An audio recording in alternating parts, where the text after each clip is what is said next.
14 na si ate, so hindi ko talaga inasahan ng lahat. Pero yun, feel ni Lord na bigyan niya ng another blessing sa family at din sa family. So before po tayo mag-start, natawagan ko po si ate Lauren para mangulat po sa atin sa pag-awit sa buhay. Ito tayo po ngayong lahat.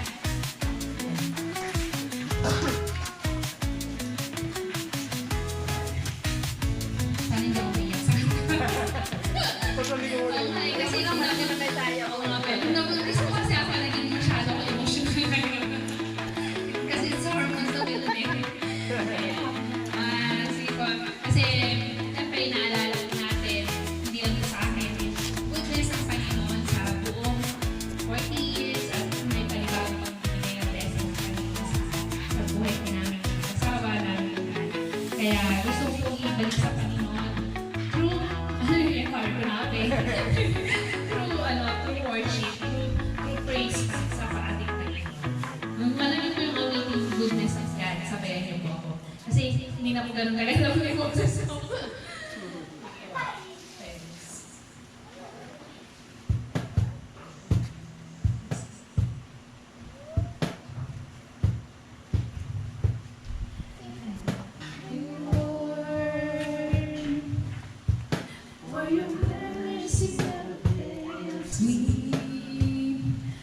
All my days, I've been held in your hands from very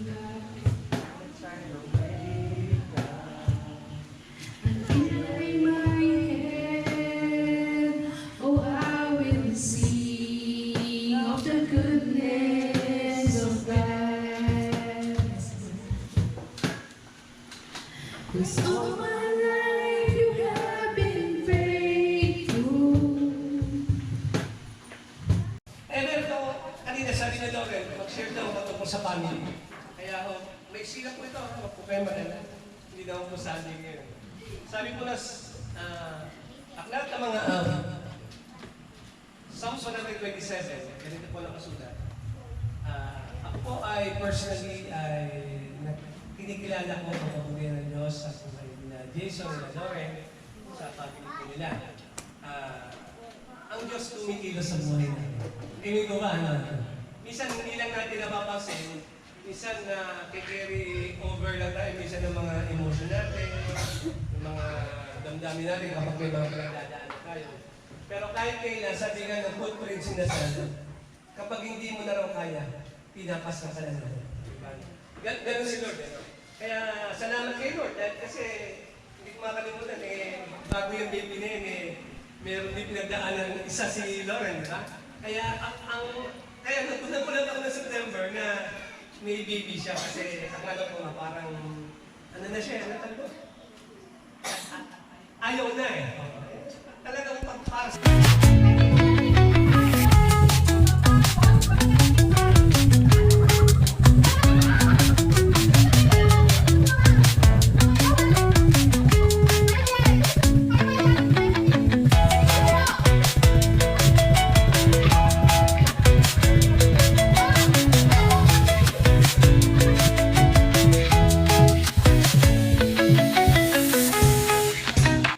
Tawag din, Prince na yan.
Sa fiesta. And pag-boy tayo. Pag-boy. Kalabaw. Walang kalabaw. Maglelektion daw so tayo sa fiesta, pag-girl. Okay guys, take note. Sige, Yeah. kaya pag naman to. Pag girl, no? Okay, ready? 10, 9, 8, 7, 6, 5, 4, 3, 2, 1. Go!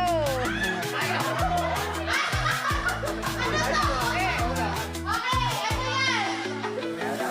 ito yan. Matigas. Matigas. Okay. 10, 9, 8, 7, 6, 5, 4, 3,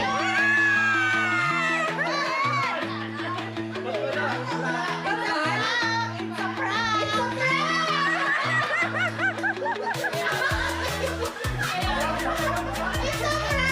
Okay, wala ka talaga. So, ito na.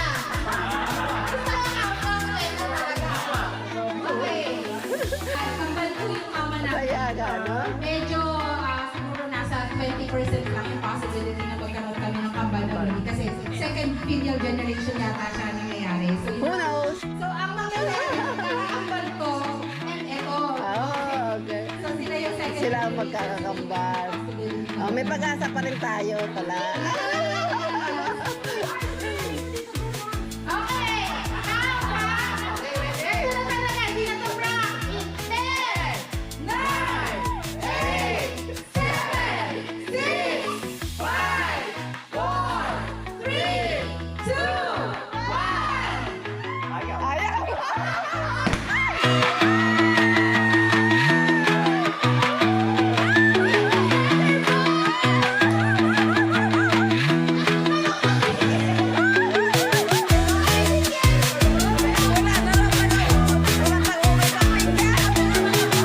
Guys, it's another boy. So, honestly, nung una ko siyang nakita, medyo, hindi naman ako sobrang nasad. Kasi nag-expect ako lang girl. Kasi wala akong girl. Ni kuya tatlong lalaki. So, anak ni ate dalawang lalaki. So, wala akong girl sa family. Pero naisip ko, lagi kasi may plans ni Lord eh. Bakit ako lalaki? Baka gusto ni Lord na bumuo ng basketball. Tama siya. Sakali lang. Yan. So, congratulations! Paano another boy? Magkaka-girl na kami. Pero yung binigay si Lord, yung may plano si Lord, gusto tumama ang ausa. Pag tinanong ang ausa, I knew it all along. kaya nung kayo na yun, kay March. Thankful pa rin po kay Lord dahil sa plano yung binigay niya. Kaya halangan ko ng aming baby. Blessing sa atin sa kanya. Ay, ito talaga to. Sabi ko nga kaya mahirap din mag-challenge mag-hope. Kaya nga. As long as healthy. Diba? Healthy. Ayan. Uy,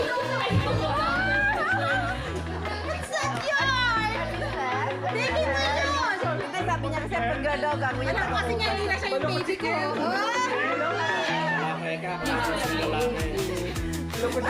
Ba't naiiyak si Kim?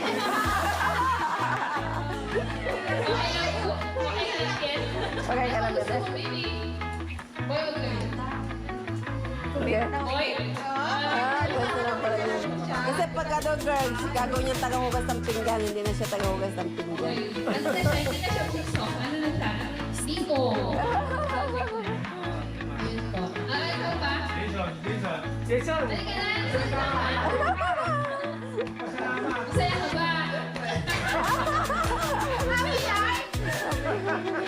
Pero nag-uumpal kami, Lord. Kaya nga. Sana mali yung ano. Girl. Yung- 1 month ko tinago yun ah. Kaya nga ah. Kasi di ba meron ibang ano, mga anak na yun. Sabi ni San, di siya anong anak ni Lauren, tumawag from Turkey. Uy, meron Sabi niya, bibilin daw niya. Sabi ko, just buy white color. Meron pa rin po tayong possibility na siguro mga 10%. Nabuntag na sa kanila lahat. Sila yung una ko sinabi. Step by sa akin, hindi ko alam. Sabi ko, kahit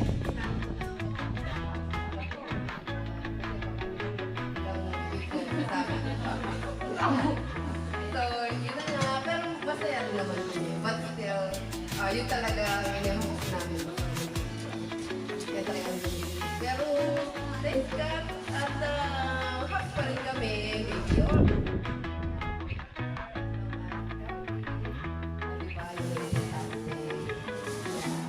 Sana mailabas si baby ng ano yung Lawrence, ligtas siya, happy, safe. Huwag kayong mag-alala.